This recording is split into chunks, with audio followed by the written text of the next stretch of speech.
So you never went to college, Nope. but you started a business instead. Yep.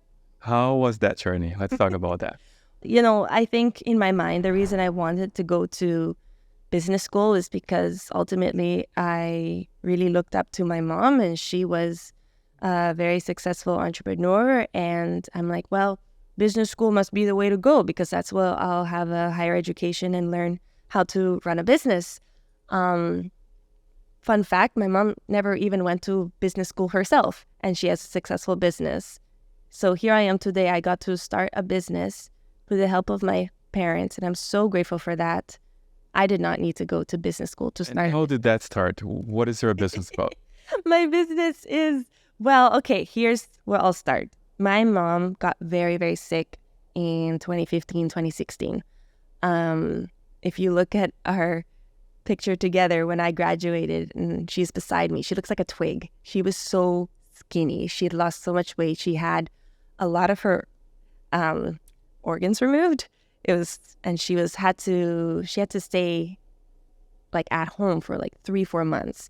And if you know my mom, she's a busy bee. She wants to work. And so for her to be in bed for 4 months was torture.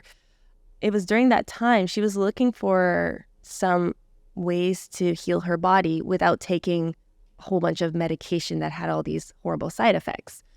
So she had went on a solo trip to the Philippines to visit her family. And while she was there, she visited an organic coconut farm. There's a lot of great health benefits to using coconut oil in your diet. While she was there, she met the coconut farmers, the producers, how they made the oil. And when she came back, she's like, I met the most amazing people who made the most amazing coconut oil I've ever tried. And the next time we're in Philippines, you got to go visit them. And I was like, yeah, let's go visit them. That sounds amazing. That sounds so fun. I was just blown away with how much time and care they put into making it. There's a lot of different ways you can make coconut oil. The way that they make it, they don't use any heat. So it keeps and retains the micronutrients and fatty acids in coconut oil, which makes it a very high quality oil versus one that's made with heat, because that will kill the micronutrients. This would be a hit here in Vancouver because people here are very health conscious. So it started with coconut oil and my desire to, firstly, want to help the Philippine farmers directly. Secondly, bring an amazing coconut-based Philippine-made product here to Canada.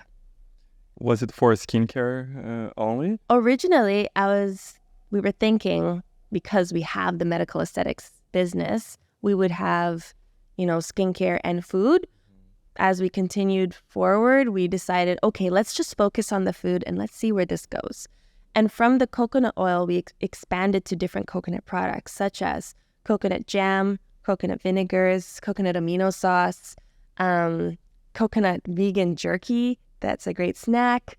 And there's so much more that you can make with coconut products. And so this is just the beginning. And what is the process of creating a business in Canada like? Oh, it's tedious. There's a lot of things that you don't know that you should know. I think that's the hardest Because you're part. importing the product. That makes things harder. Yes. And Would it be easier if you were producing everything in Canada? I would say so, because you're in full control. And so, there's also the time difference communicating people in the Philippines, and there is also business cultural difference. I'm quite Canadian.